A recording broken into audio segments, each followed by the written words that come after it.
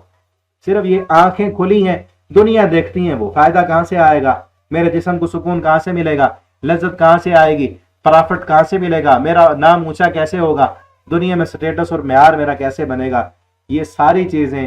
دنیا والی آنکھیں تو کھلی ہیں لیکن آخرت کے بارے میں کبھی سوچا نہیں ہے، تو قیامت کے دن اندھا ہوگا. وہ فی الآخرۃ اعمی، قیامت کے دن بھی اندھا ہوگا. وَأَضَلُّ سَبِيلًا، اور راستے سے بہت زیادہ بھٹکا ہوگا. آگے اگلے پارے میں ہے، ہم پڑھیں گے آگے چل کے. اللہ فرماتے ہیں قیامت کے دن پھر ان کو جب قبروں سے نابینا کر کے اٹھایا جائے گا نا